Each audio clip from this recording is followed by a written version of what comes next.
The first gunshot echoed through the marble halls just as the chess clock slipped below 3 minutes. No one in the penthouse moved. Not because they weren't afraid. Because Viktor Romano hadn't looked away from the chessboard.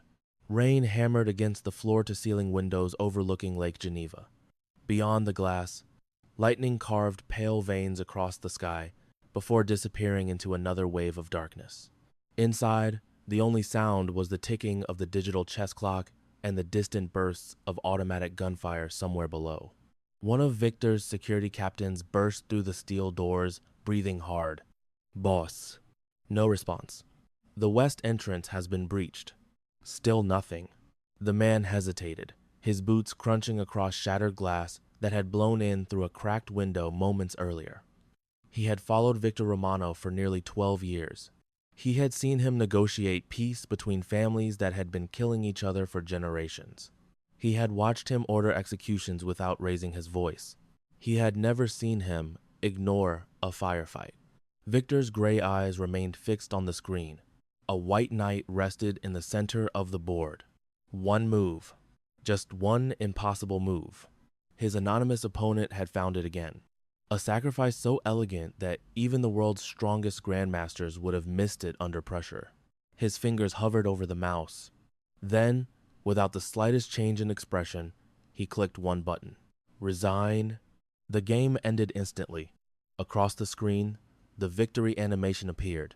For the fourth night in a row, Viktor leaned back slowly. Not frustrated, not angry, curious. That emotion felt unfamiliar. He couldn't remember the last person who had surprised him. The security captain glanced toward the monitors. The winning player appeared on a live stream in Chicago. She wasn't celebrating dramatically. She simply laughed. The kind of laugh that escaped before a person realized they were making it. Warm, unfiltered, real. She adjusted the oversized headset covering her ears and rubbed a hand across her forehead. "Oh, come on," she laughed. "I swear this guy is starting to make me feel guilty." Thousands of comments flooded beside the stream. People were calling her the Queen Killer. Some insisted the mysterious player was secretly a retired world champion. Others claimed he had to be using artificial intelligence.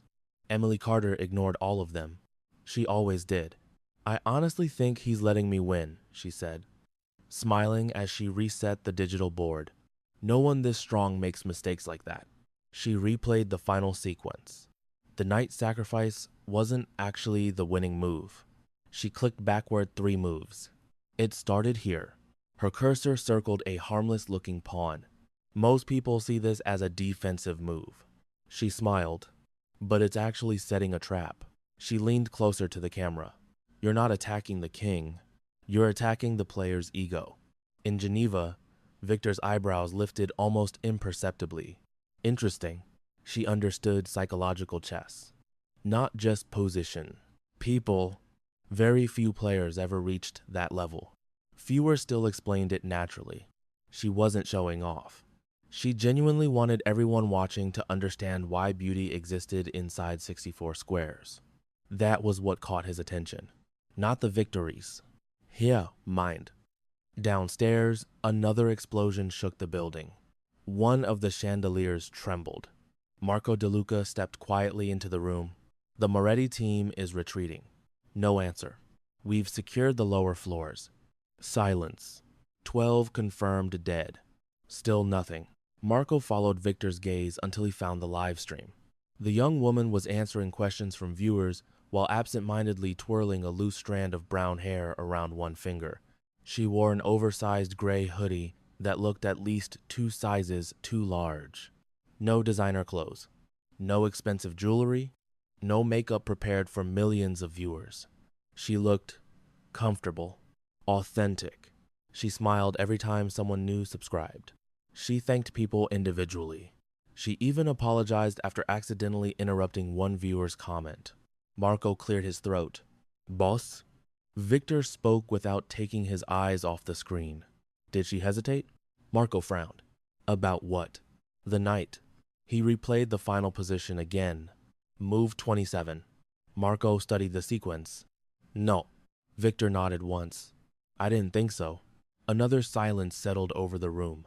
Finally, Marco asked a question that had been growing heavier with every passing second. "What are your orders?"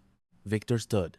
He walked toward the broken window, where freezing rain drifted inside with the wind. The city lights shimmered across the lake below. Somewhere out there, another family had just declared war on him. His enemies expected retaliation. Instead, Viktor looked back toward the smiling woman on the monitor. "What do we know about her?" Marco blinked. "Hea, the chess player? We know almost nothing." "Find out." Marco remained still. Everything. For the first time in years, Viktor Romano wasn't thinking about revenge. He wasn't thinking about territory. He wasn't thinking about money. He was thinking about one sentence. "You're not attacking the king. You're attacking the player's ego." She had understood him, without ever knowing who he was. And Viktor Romano had learned something far more dangerous than any assassination report waiting on his desk. For the first time in his life, someone had defeated him before they had even met. Emily Carter never imagined that a chess game could leave her restless. After ending the stream, she shut down her monitors one by one until the apartment fell into silence. The tiny one-bedroom unit felt twice as empty without thousands of viewers filling the screen with comments. She wandered into the kitchen, opened the refrigerator, and sighed. Half a carton of milk, 2 apples, a container of leftover pasta. She smiled to herself. 5-star dinner? Living alone had taught her to laugh at small disappointments. Rent was always paid first. Groceries came second. Everything else could wait. She carried her plate to the window overlooking downtown Chicago. Rain dripped lazily from the fire escape outside, blurring the lights of passing cars into ribbons of gold and white. Her phone buzzed. "Sarah," Emily answered with a grin. "Don't tell me you're calling to accuse me of bullying anonymous chess players again." Sarah laughed. "The internet already did that for me." Emily rolled her eyes. "I still think he let me win." "You've beaten him 4 times. "Exactly. That's what doesn't make sense." Sarah hesitated. "You know." "I looked him up." Emily raised an eyebrow. "And nothing. No tournament history. No social media. No interviews. No online footprint." Emily shrugged. "So he's private." "Emily," Sarah lowered her voice, "nobody is that private." More than 4,000 miles away, Viktor Romano stood inside the private hangar beneath relentless Swiss rain. His Gulfstream waited with its engines already humming. Marco approached carrying a slim black folder. "Our analysts found her." Viktor extended a hand. Marco handed him the file. Emily Carter, age 29, Chicago, former high school mathematics teacher. Left teaching after budget cuts eliminated her position. Built a modest online following by streaming chess every evening from her apartment. No criminal record. No political connections. No wealthy relatives. Student loans. Medical debt from her late mother's cancer treatments. Average income. Almost painfully ordinary. Viktor closed the folder. "Anyone watching her?" Marco hesitated. "None that we've found. Keep looking." He rarely believed in coincidence, especially not after 20 years of surviving them. The private jet landed outside Chicago before sunrise. Nobody knew Viktor Romano had entered the country. His passport carried another name. His face had never appeared in international databases. Governments knew rumors. Few had proof. A convoy of black SUVs disappeared into the underground entrance of an unfinished luxury hotel overlooking the Chicago River. Within an hour, the top 3 floors belonged to him. Every hallway contained armed security. Every elevator required biometric access. Every nearby camera had quietly become part of his surveillance network. Still, his first request surprised everyone. "I want every recording of her live streams." Marco blinked. "All of them?" Every hour. The order spread through Viktor's intelligence team. By afternoon, hard drives filled with hundreds of hours of Emily's broadcasts covered an entire conference table. One analyst finally asked the question everyone else was afraid to voice. "What exactly are we looking for?" Viktor answered without looking away from one of the monitors. The moment she stops pretending, Emily spent the afternoon preparing for another stream. She checked the lighting, adjusted her camera, straightened the stack of chess books beside her desk. None of it mattered much. Her viewers never cared whether her room looked perfect. They cared because she felt genuine. That frightened her sometimes. Being genuine meant being seen. And being seen meant people noticed everything. Every awkward laugh. Every insecure glance. Every moment she looked away after reading another comment about her weight. She had learned not to respond. Bullies usually became bored when nobody fought back. Still, some words lingered longer than others. She closed the chat window before going live. Not tonight. Tonight, she wanted to think only about chess. At exactly 8 o'clock, her stream began.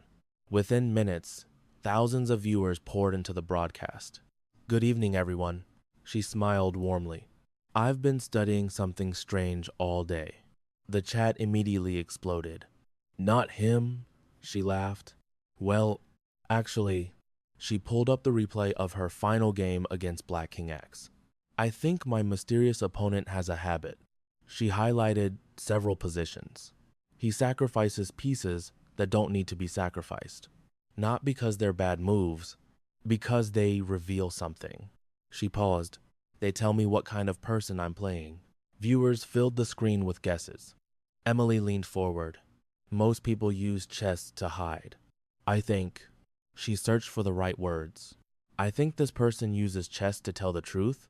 Inside the hotel suite, Viktor watched every second. No interruption. No conversation. Only silence. Then, unexpectedly, he smiled. Not because she admired him. She didn't. She was trying to understand him. Nobody had tried that in years. Halfway through the stream, Emily accepted another challenge. Black King X. The chat erupted instantly. She laughed. Well, I guess he's back. The familiar digital board appeared. White against black. No greeting. No message. Only the first move. Pawn to d4. Emily smiled. Welcome back. Neither of them knew it yet. By the time this game ended, someone would already be waiting outside her apartment building with a rifle. And Viktor Romano would make the first decision in his life based not on business, but on fear. Fear of losing a woman who still believed she was playing nothing more than an anonymous stranger across a chessboard.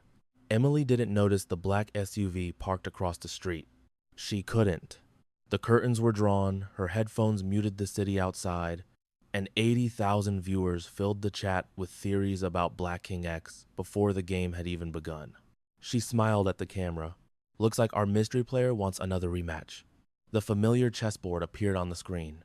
White pieces, her move first. She opened with d4. Almost instantly, black answered. N6. Emily leaned back slightly. Interesting. This is different. She wasn't speaking to him. She was speaking to her audience the way she always did. He usually opens more aggressively. She developed her knight. So either he's experimenting or he's trying to tell me something.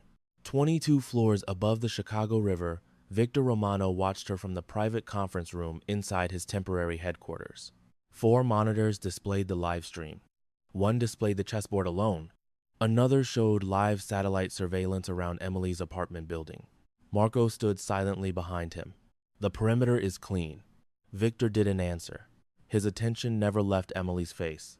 She looked rested tonight, relaxed, comfortable. She had no idea that somewhere in the city, 2 rival mafia organizations had already learned Viktor Romano had arrived in Chicago.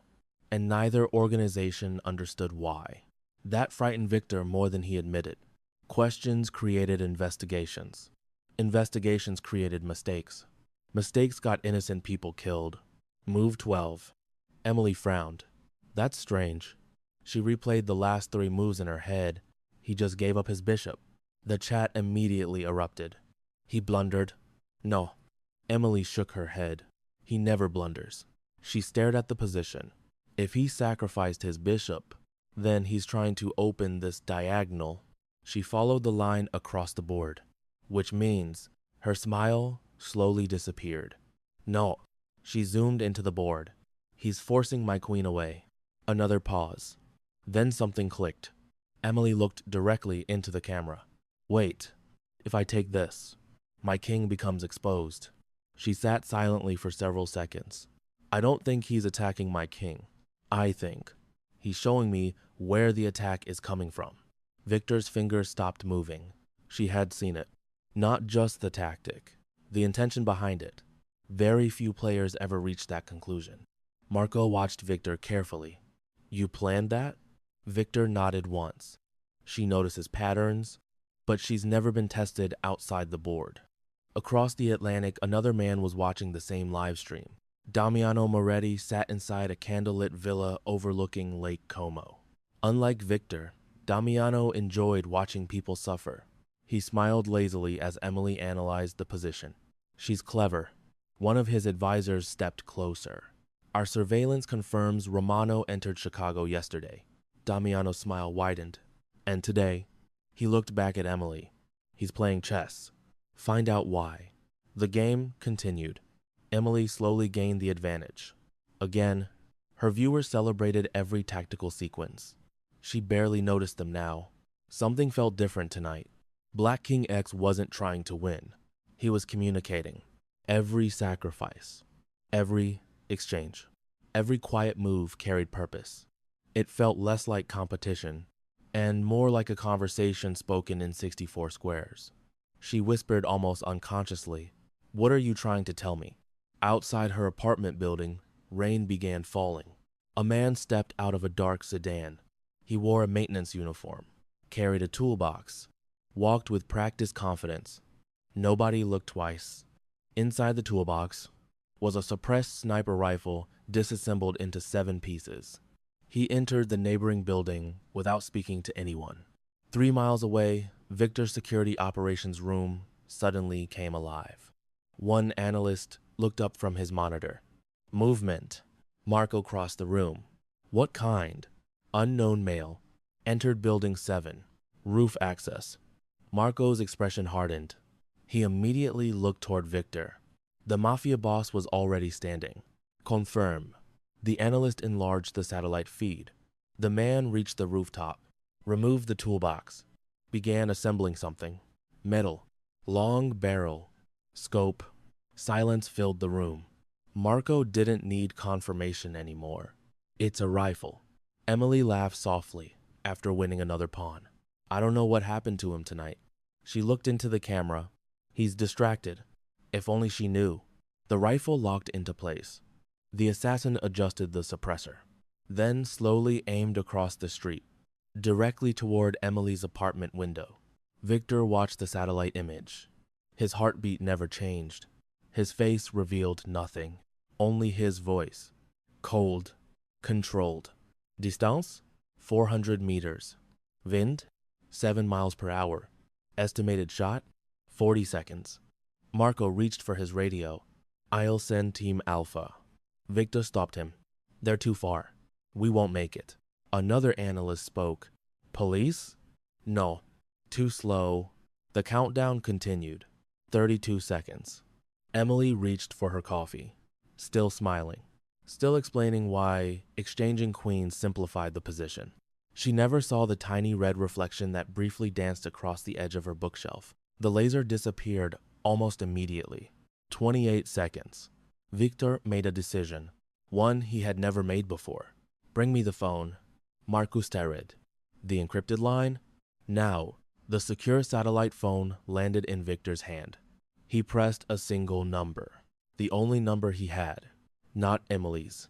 The number connected to her internet provider's emergency network. The connection opened. Viktor spoke only one sentence. Cut the power to apartment 5C. The operator hesitated. This is an emergency authorization under Federal Infrastructure Protocol. The line went silent. Then, every light inside Emily's apartment died instantly. Her monitors shut off. The live stream disappeared. The room plunged into darkness. At that exact moment, the sniper pulled the trigger. The suppressed rifle whispered once. The bullet tore through the window, missing Emily's head by less than 6 inches. Glass exploded across the room. Emily screamed as the force threw her backward onto the floor. Her headset flew across the apartment. The chessboard vanished from the screen. Across the internet, 80,000 viewers watched the broadcast cut to black. And in a luxury hotel overlooking the Chicago River, Viktor Romano stood perfectly still, staring at the dark monitor.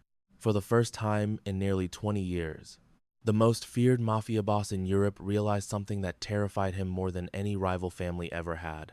He had just risked exposing himself to save a woman who still didn't know his name. Emily couldn't hear anything except the ringing in her ears.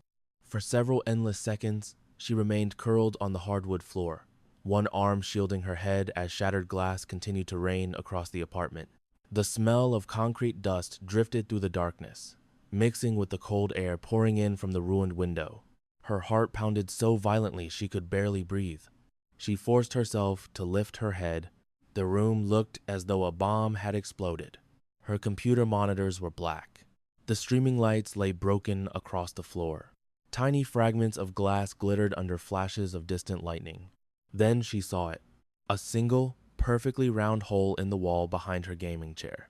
She stared at it, confused, then horrified. A bullet hole. The realization struck harder than the explosion itself. Someone had fired into her apartment.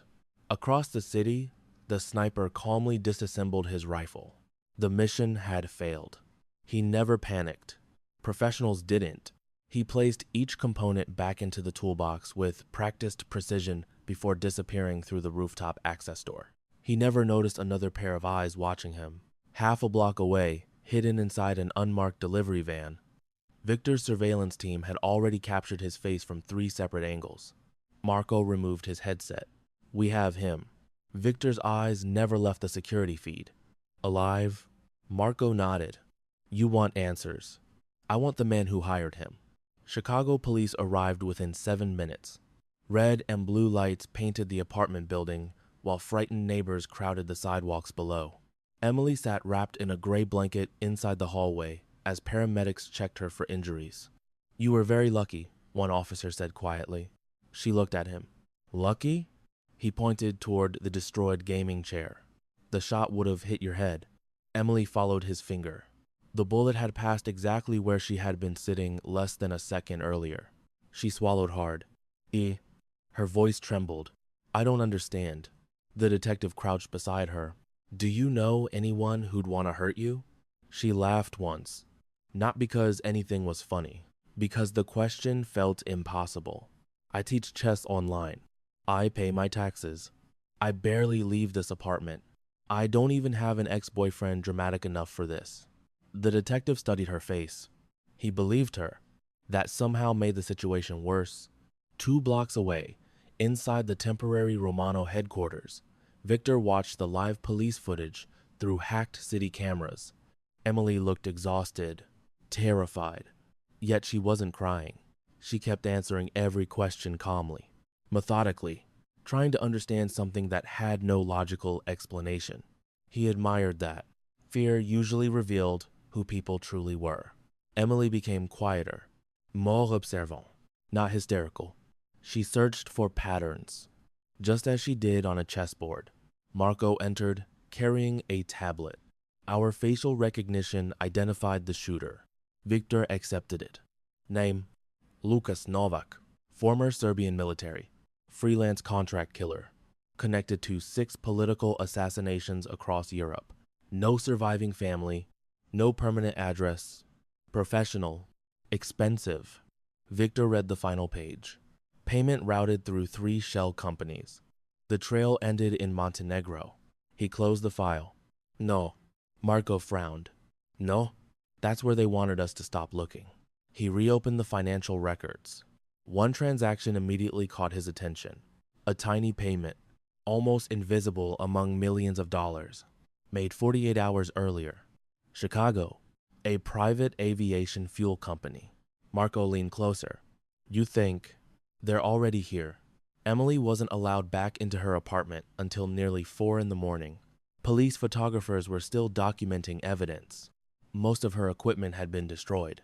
The detective handed her a business card. "If you remember anything." She nodded. "I will." He hesitated before leaving. "For what it's worth, we don't think this was random." The words echoed long after he disappeared down the hallway. Not random. Then why? She stood alone inside the apartment. The silence felt enormous. She walked toward her desk. Her favorite coffee mug had shattered. Her chess pieces were scattered across the floor. One white queen rested beneath the broken window. She picked it up. The smooth wooden piece fit naturally into her palm. Then something caught her eye. The computer. It had restarted. The internet connection flickered back to life. Her chess account automatically logged in. One unread message appeared. From Black King X. The first message he had ever sent. It contained only 4 words. Leave your apartment.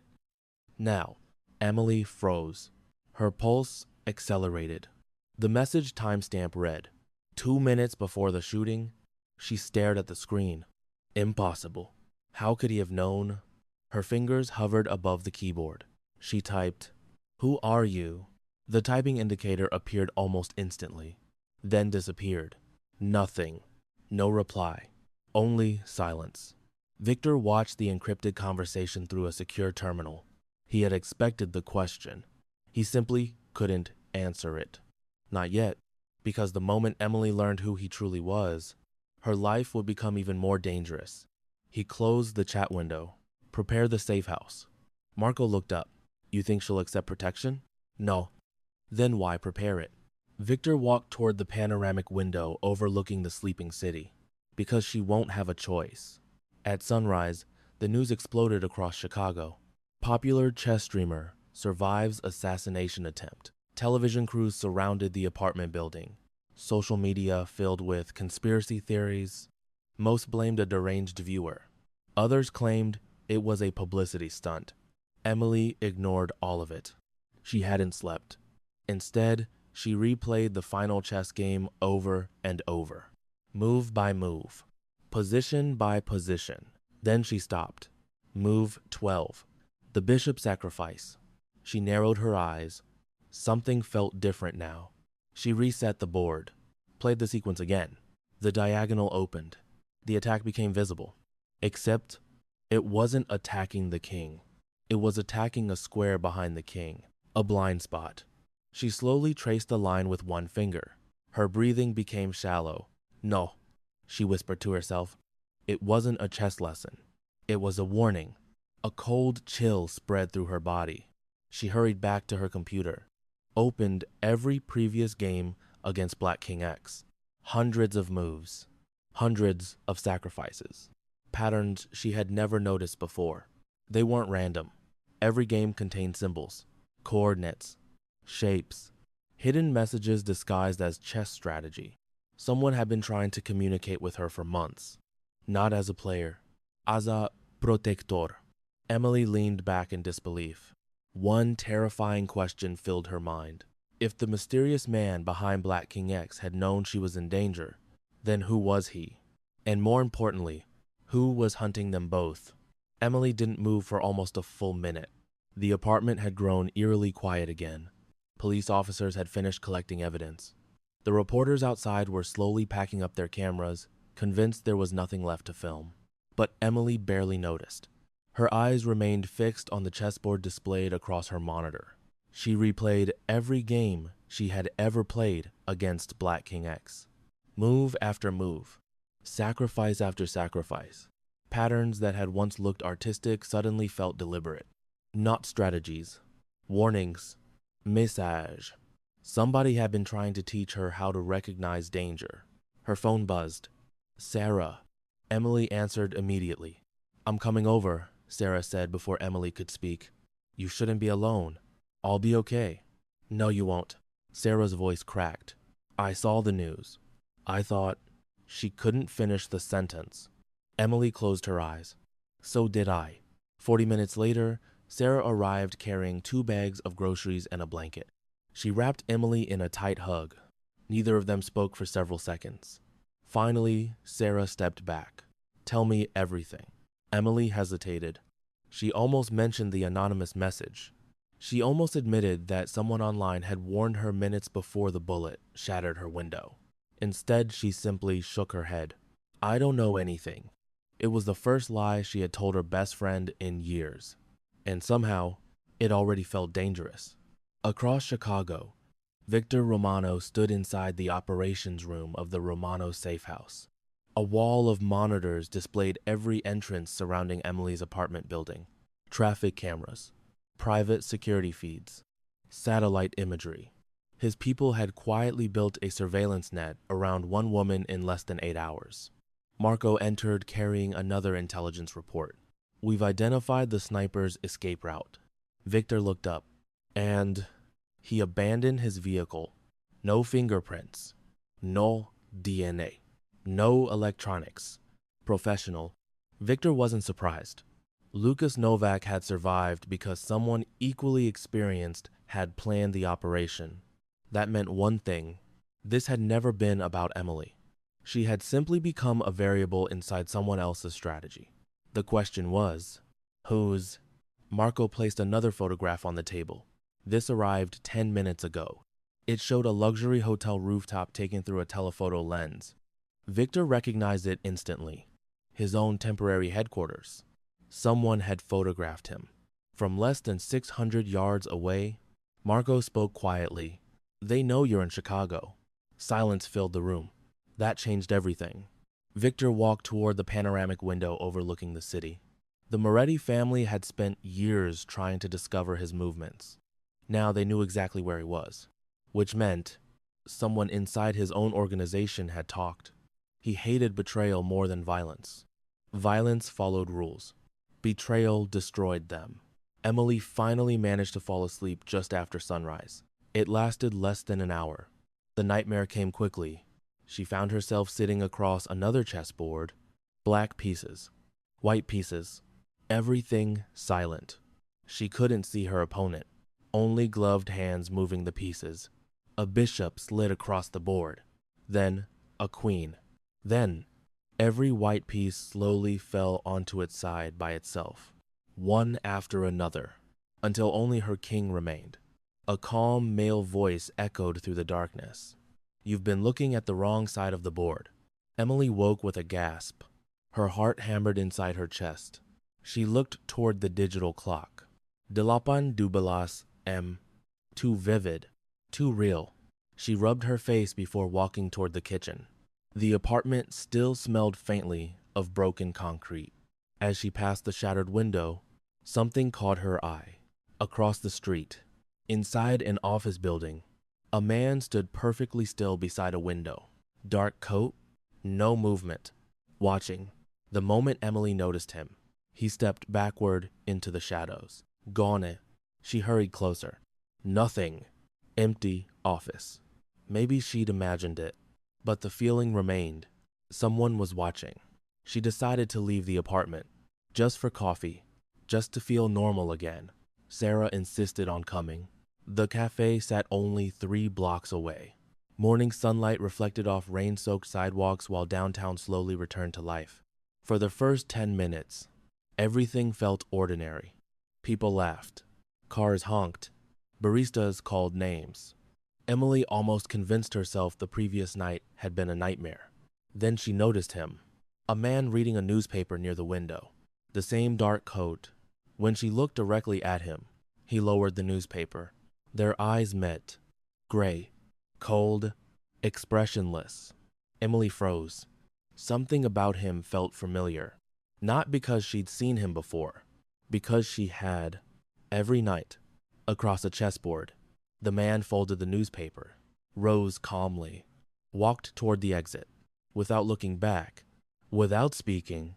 Without rushing. Emily's body moved before her mind could stop it. I'm going after him. Sarah grabbed her wrist. Emily.